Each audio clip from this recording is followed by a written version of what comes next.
Okay, well, hello. Hi, Michelle. How are Hi. you? Lovely. Thank you for your time tonight. Of course, Um, happy to be here. I started this series, Conversations with Caregivers, because we have so many people that are taking care of a loved one at home and they're struggling. It's Oh, it's really hard. There's a lot of phases in the journey, and you have been on this journey, that is and right. we had a little bit of a conversation about it. And so I'm grateful that you're willing to come on and share your experience, a little bit about your Yes, experience. yes, I would be more than happy to. Actually, I've had several experiences with family members, two aunts, my mother-in-law, my father. But the experience that I really talked to you about last time we spoke was with my own mother, and my mother had dementia. And anybody who's walked down the journey, I always say journey when I talk Mm-hmm. about dementia, because it is a journey. But it really is up to you how you want to navigate that journey. That is what makes the biggest difference. Luckily, my experience working in senior living, I believe, gave me the tools to navigate that journey. I have been working in senior living for 35 plus years. Wow. So as I worked with so many families to navigate whether it was a dementia journey or another type of a journey they might have been on with their loved one, um, it helped me when it was my time. You never want your time to happen. You No. always want your family members, the ones you love, to stay young and youthful and vital, but we know that's not how life goes. Well, and it's easier to be the helper than the person that's receiving. And Mm-hmm. Mm-hmm. And, not everybody is cut out to be a caregiver. It takes a lot of patience. So, with my mother, our journey probably started in about 2007. As we were going to go to a festival, and my parents lived 100 miles away. And my father walked in the house and says, "Your mother has Alzheimer's." And my mother was right behind him. mm, And I said, "Well, Dad, why do you say that?" And we talked a little bit and we went to the festival. And all of a sudden, I started paying more attention because I would see my mother like every 3 months, maybe. mm-hmm. We would spend maybe a day together, sometimes a couple of days, but she was in her element. Right.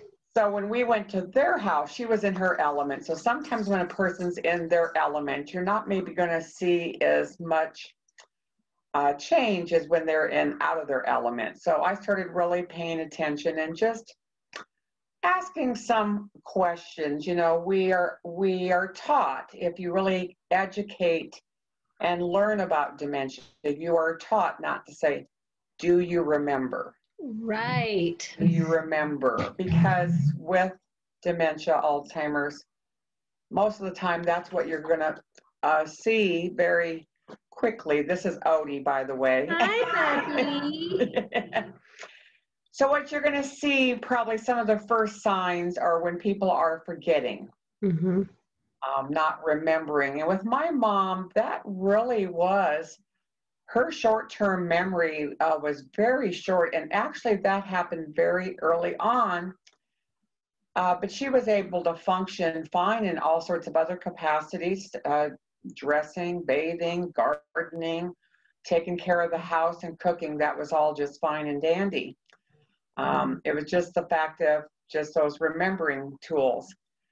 So she was with my dad, and there was some ups and downs because my dad was starting to have physical problems too. So like many husbands and wives as they age, sometimes they're working together as a team. Yes, there's some cover up happening. Yes, so they're working together as a team. Sometimes, goodbye, Odie. Sometimes one spouse is caregiving totally for the other. And sometimes they just kind of maybe existing. So my mom, who always was the person who took care of the gardening, the cooking, the washing, all those kinds of things, she started to struggle with some of those kinds of things. And then I noticed my mother was starting to lose weight. Mm. You really need to start looking for signs. I'm always asking people, as my job as senior living consultant in a senior living in Lincoln, I'm always asking questions like, have you noticed any change in appearance? Do you notice anything different around the house? Have you opened the refrigerator door and that what used to be very orderly now no longer is? So just kind of picking up on signs, or are things out of their place in the house? And so with mom, it was really the losing of the weight. So by the time it came to her 80th birthday, we went shopping for her outfit. And what used to be a certain size, I went back actually twice, because normally you're not seeing your loved one in their underclothes. You're seeing them in their clothes. So all of a sudden I'm like, oh, we are getting quite thin, because my mom was wearing clothes that was probably almost 2 sizes too large for her.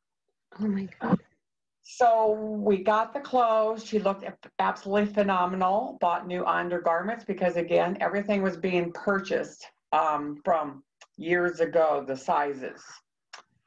And so I started to get very involved in clothing and making sure she had proper clothing, getting rid of a bunch of clothes that were too big. So we went through the house. So they were still living at home at this time, but then actually the night of her birthday party, they lived in a small town 100 miles north of Lincoln, where I live. And I started talking to some of the local ladies in there, and I said, is there anybody around here that helps out? And I knew of a person that I'd kind of heard about, and they said, yes. So they gave me her number. Well, this was in 2010, and 2 years prior, mom and dad had a car accident. Mom needed help then, and she would not accept it then. That was 2 years prior.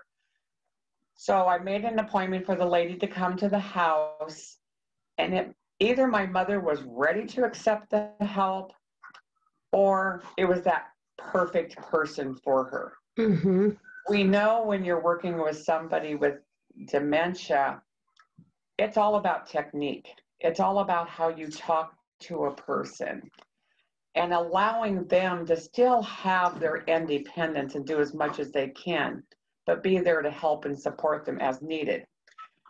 So Sandra was just that person, and she just really, the focus was on making sure there was meals, groceries was bought, and all those kinds of things. And that made a huge difference, just having that person coming 3 days a week. So was she a CNA specifically? Excuse me? Was she a CNA? She really was. She had a healthcare background, but I honestly could not tell you if she was a CNA. She became highly recommended because other people in the community had used her, and very highly recommended. So I honestly could not tell you that. At this point, my mother really didn't need physical care for herself. It was more just making sure, more about food prep and buying groceries and those kinds of things. Yeah. So, but what was going on? My mom is was a very active person, was a person very active in her church. She was very active in clubs. All of a sudden, she didn't want to do certain things. I don't know if you can hear my dog playing with his toy in the background. It's good. So anyway, she didn't want to do those things. And those were some signs. It's like, okay, well, what was going on is her comfort level of doing those things, she didn't have that confidence anymore. Right. And so that was kind of a sign. Well, time went on, and my dad started having some physical problems. So we decided to move them to where work, and I work in an independent and assisted living and memory care in Lincoln, Nebraska. My mom and dad moved into the assisted living, and my mom started to bloom again. So, you know, she just, all of a sudden, there was people there to support her on a daily basis. Unfortunately, my father was not a caregiver. My mother waited on him hand and foot for all their married life. So he didn't have that capacity to do those things. And so that was one of the reasons we just, and then my dad made the decision for them to stay. They were there temporarily. So, you know, my caregiving became just maybe a little bit different at that point, you know, because I was working there, but I'm also supporting my parents. And it became, you know, I had to make sure, you know, I had to make sure that I treated them like everybody else, but I was still their daughter and so on. But my mom started to just live again. Because with dementia, you need that social outlet. You need that mental stimulation. So here she was at home prior and just sitting at home because my dad would be out doing things. And now she was being involved in exercise classes, music events, crafts, all sorts of those things. My mother was a teacher at a rural school. So my mom was the person that was used to telling the children how to do things. And so she still had that capacity. And so she just thrived. She thrived and she was starting to she gained weight. And really she gained the weight where she needed to be, you know, because she was getting very thin. I just made sure that she was happy, her needs were met. You know, I was more of a daughter almost again than a caregiver, but I was the person, because my mom couldn't remember, I was the person that would call her and say, Mom, it's time for exercise class. Well, where do I go? I said, just walk out your door and go to the left. That's all she needed, because once she got out in the hall and saw, then she knew where to go. But often with the person with dementia, and this was in my mother's case, my mom was always unsure. She needed that assurance. Just walk out the door, take a left turn, and that's all she needed. So those cues. So she just enjoyed all the activities that they had. We spent lots of time together. She flourished, but then my father moved out, and then my father passed away. So that was kind of hard because Mom could not really remember that. So it was just more of supporting her and making sure her needs were being met. But sometimes this might seem strange when I say this. Sometimes when people don't remember, and they don't remember maybe about the death, sometimes it's kind of almost a safety net for them, because a person like all of us, we're going to grieve, and grieve is going to be very part of our being. But with dementia sometimes, and this was the case of my mother, I think she forgot, or it wasn't part of her being really, unless somebody reminded her. Did she ever ask where he was? She kind of did early on. It was kind of strange. Actually, we were all with my father when he passed. And when he passed, she goes, what do you mean he's gone? You know, because we were with him in his long-term care community. And, you know, she understood. So we went to eat lunch, and then we went over to the funeral home, and we took her with. And I remember we pulled up to the funeral home, and my mom said in a very hushed voice, she goes, he's in there, isn't he? Oh. It's kind of funny with dementia. And people who maybe walked this journey might understand. I went through breast cancer. Actually, I was going through breast cancer the year my father died. My mother, who had very short-term memory, somehow her motherly instinct would come out. Mm. And I would walk into her apartment in the where she lived, where I worked, and my mother would say, and she'd touch her breast and she said, how are you doing?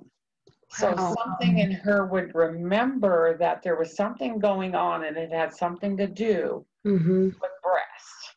Mm-hmm. And so it's really kind of interesting how the dementia brain goes. I always tell people when it comes to dementia, there's no cookie cutter. Every person is unique. Yeah. And when we walk the journey with them, I knew my mother like a book. So because my mom from 2011 till early 2017 lived at where I worked. So we were extremely close, extremely close. I knew what made her tick. Mm-hmm. After a while, my mother started to have changes. My mom would wake up at night in her assisted living apartment and all of a sudden thinks that she needed to take a walk. We did all sorts of things to, keep this light on and keep that light on. And that would work most of the time, but then all of a sudden she took a walk and it was at night, during the night, and we have security cameras at the community where she lives. And all of a sudden a nurse was at the desk and she saw like this big figure on one of the security cameras. And so they went to the location where it was, and there was my mother. She was lost. Wow. It's always interesting. I tell people say, well, we're worried that she's going to elope or they're going to walk out. And it's like, normally people with dementia are not, some are not looking at walking out a door and running away. Some people are, but most of the time they get lost. Mm-hmm. They get lost. And if you're not there to help them, they're looking at, where do I go? What do I do? And pretty soon they're going to be out a door where they shouldn't be. So that's what happened with my mother. And so the next day, for her safety, it was time that she moved to our memory support. It's so interesting, though, because I've walked this journey with many families, Michelle, and it's like, well, they're going to be so upset when they make a move. Right. Sometimes if you put their apartment together very close to where it was, and you support them, sometimes there might not even know much of a difference. Now, that's not true for everybody. Everybody's Sure. different. So when we moved my mother, it was a different apartment, and she'd gone into our memory support before. So she'd been in there like for some activities and so on. But mom, she was fine. She wasn't upset. She was helping me put some things away. I was asking her, what do you want to put in your curio cabinet? Let's work together. Always including her in these kinds of things. Of course, when a person goes through a change, so a change of environment. So this was a change of environment of my mom. So during the night, well, she got up. Mm-hmm. Of course, she was confused. And this was an efficiency apartment, and she couldn't find the bathroom, and she found a bathroom that wasn't a bathroom in another place. Well, so then what you do is, okay, you leave the bathroom light on. You make sure there's night lights, make sure all those things in place. So when they get up, they know exactly, hopefully, where to go then. And so my mom started flourishing again, because what was going on in the assisted living, she was getting to the point of her dementia where she needed like almost constant cueing. So the memory support is just what she needed. She needed that support. Plus, it was only 16 apartments. So the support that my mother received, and all of us working together to help her be good. But my mom, here's the strange thing with my mother and her dementia. And I love to tell these stories of going through the dementia journey because I want people to understand that the dementia journey can be a very unique experience, and in some respects, almost a awesome experience. My mom was a very simple woman. She was born and raised on a farm. She was a school teacher, as I said. But when my oldest sister was when she got pregnant with my older sister, my mother quit working, which most ladies did back in those days. Mm-hmm. Mom was very simple, never dressed up fancy. She put powder and lipstick on. She was a heavy woman at that time, and then in her early 60s started to lose weight. But my sister and I would buy her all these beautiful clothes and jewelry, and she wouldn't wear them. She said, "Oh, the ladies will talk about me." Always had to have pants with elastic around her waist. Oh, I couldn't wear pants that had a zipper and a button. No, they have to have elastic. When my mom started on the dementia journey and the ways in, it's like she didn't care what the other ladies thought. She wore, we made sure her closet was to the point where she didn't have like 100 things in the closet, because Right. with her dementia, she needed it simple. Here's your tops, here's your jackets, here's your slacks. So she could go to the closet and select her clothes much easier.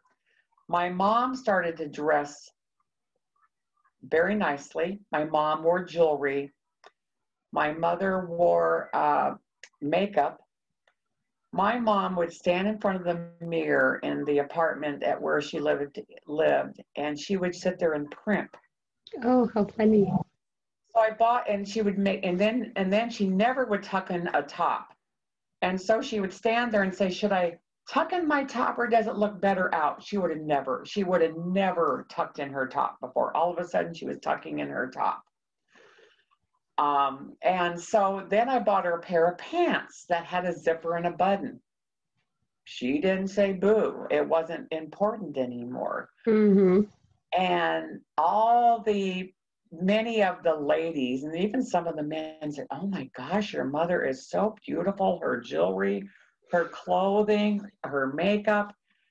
And I would say that never was my mother.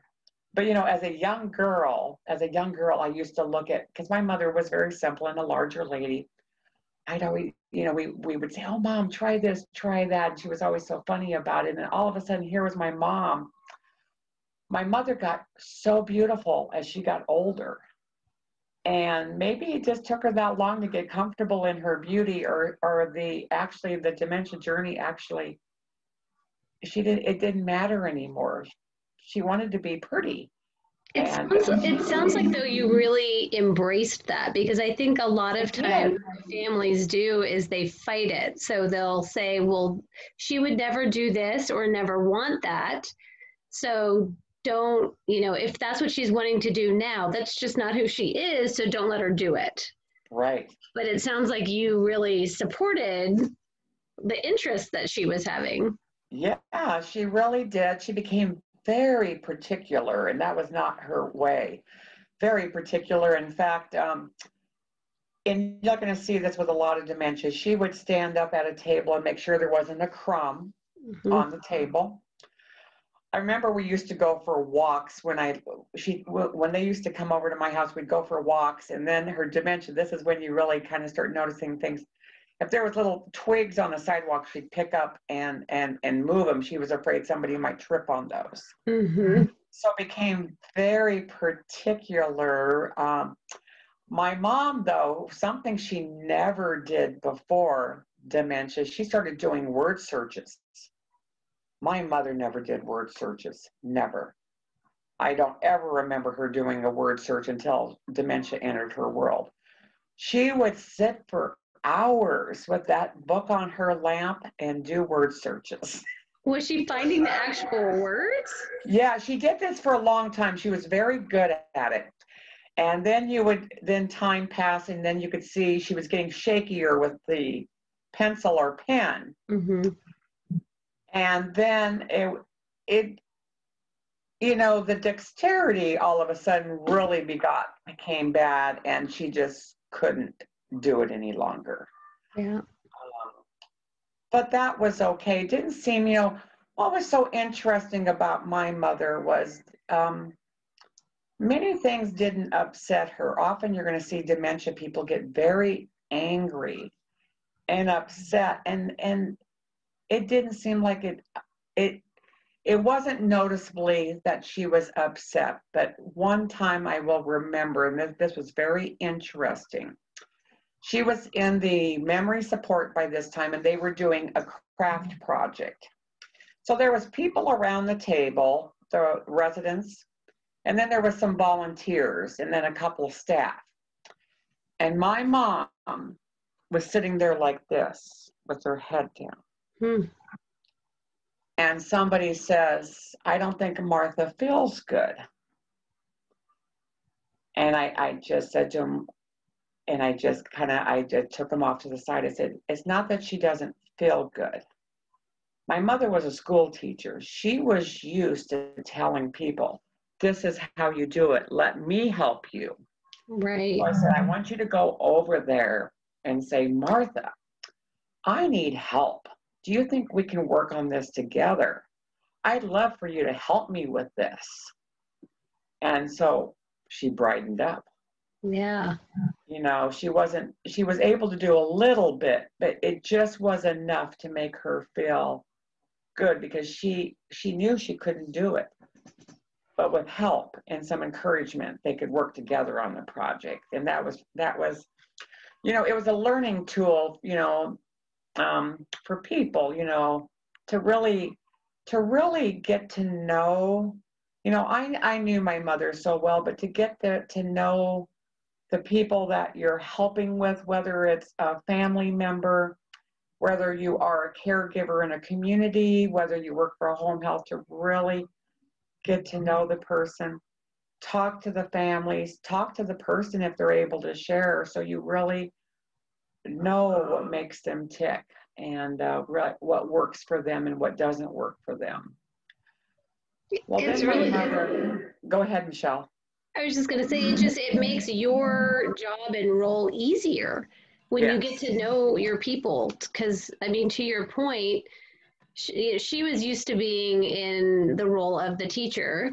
So just Yes. saying, can you help me with, or what do you think about, can just really shift the energy of the interaction. Yes.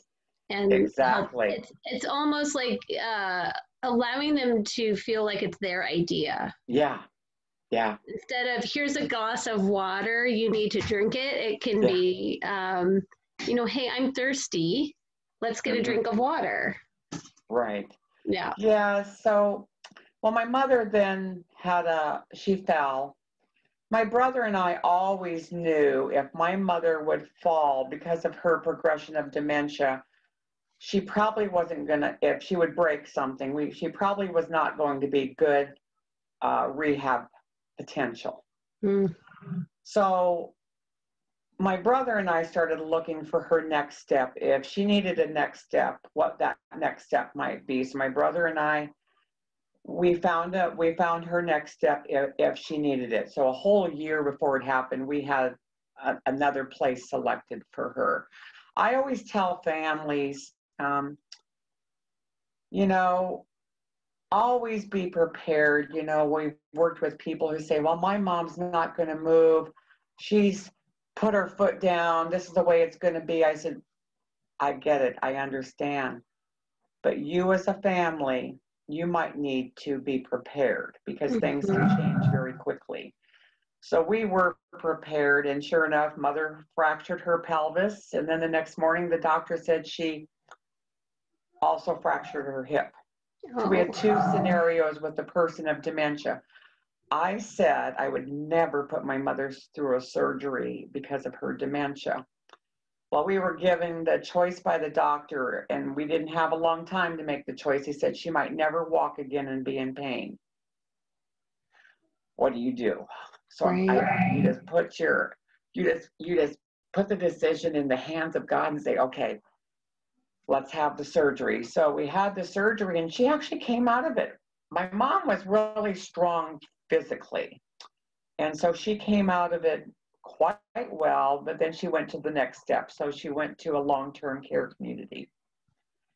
And so that was the next step. And it was so she'd been in the hospital, and I'll never forget the day she moved in. And it was actually at a community that I worked at 20 some years ago. Mm-hmm. I remember them getting there, and they said, well, you know, let's have your mother have a bath. Somewhere, though, from when my mom left at where I worked, she had the emergency visit, the surgeries. My mother became a board. What I say by that is all of a sudden she was rigid. Mm. No idea how that happened. She became very rigid. So they went to go give her a bath, and these two young girls just, either they didn't have a lot of experience yet, they just didn't know what to do. So the nurse said, I said, do you mind if I go in there? And she said, no, you go ahead. Because I had been a CNA way back when, and you don't lose that. And I go in there and I tell these young girls, and I say, okay, this is what we're going to do. We need to be right in front of Martha. You need to be not standing over here. You need to get in front of her and look at her and tell her what you're going to do. And we're going to work together on this. And we're going to get you, and we're going to give you a bath, and you're going to feel good and all sorts of things. And then we're going to move you to the next chair. And so we did all that, and we got her moved, and these girls are kind of looking at me, and they're like, oh, okay, that's just how this works. So mom's living situation was different.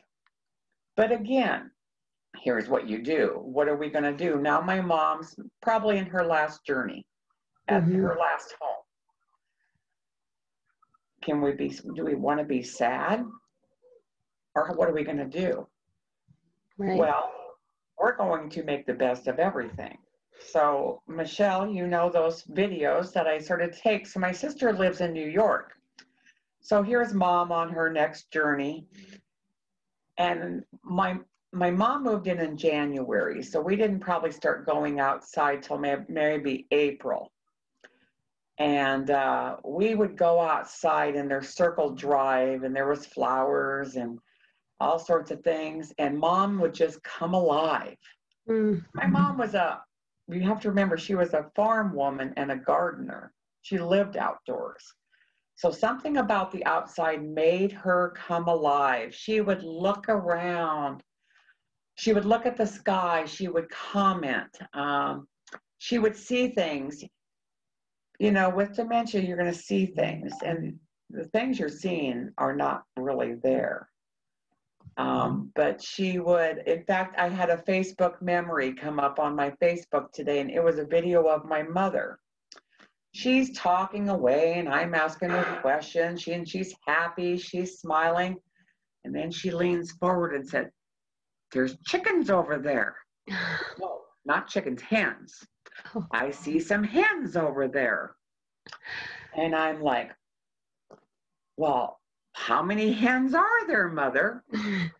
And she'd look again, and sometimes she'd count 1, 2, 3, 4, 5.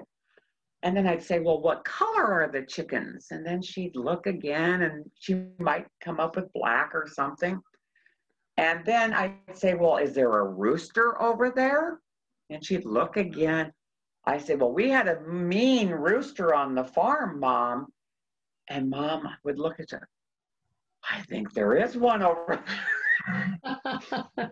And we would do these videos, and you never know what these videos would bring out. Sometimes she would just start on something, and we would make a whole story from that.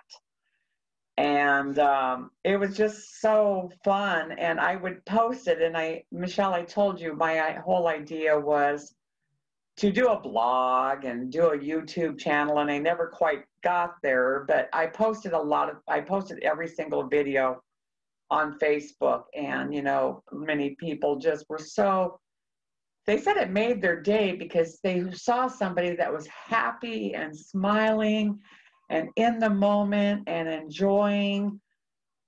And I tell people, I said, this was a dementia journey. I could have been sad and said, Right. Mom has dementia, and been sad. And I'm like, no, we're not going to be sad. we're going to make every possible memory that we can make. Mm-hmm. And we did. And those videos, and we would have more fun together. And she was a real joy. My mother had vascular dementia. So many times with dementia, people lose the ability to, they might say one word answers. My mom could actually talk. In fact, the video I looked at today that was done 2 years ago, and it was the one about the hens. I said to Mom in that video, I said, Mom, how do I look? And she looked at me and goes, well, it's a little different. And I said, I look different? And she said to me, and then she said the word obscure. I listened to that 3 times, I remember, thinking my mother used the word obscure. Right. Which You I never found very know what's tucked in there. It was tucked in there somewhere that came out. Yeah. Because usually with dementia, it's going to become very simple. Mm-hmm. And so it was just what I really want the takeaway often to be, no matter what caregiving a person's doing, it doesn't have to be a bad experience. It doesn't have to be a sad experience. We have to find the joy. We're taught early on to find the joy in life. And so this was life. This was life for my mother. This was life for our family. And this was life for my mother and me, who were very Mm-hmm. close. And we found the joy. That's we really so did. Beautiful. Well, I think this is amazing and really going to be helpful, because I think you touched on so many great tips from like insider perspective from your senior living experience, and then obviously the caregiver experience too. And so I know that a lot of people that are going to see this will find some joy in the circumstances that they're in with their loved ones. So yeah. I appreciate it. Well, you're welcome, Michelle. Yeah. And anytime you need anything, I also can speak on, how you have that family member who doesn't want to do something, how you can figure it out to make it their decision and that they'll do it. Right. Yes. Yeah. That was my life with my father. Well, thank you so much. You're welcome. I appreciate your time tonight, and we'll be in touch. Good. I'd be more than happy to speak to anybody. If anyone needs any help or anything, I'm always here for people. Thank you, Carla. You're welcome, Michelle. You have a good night. You too. Bye-bye. Bye-bye.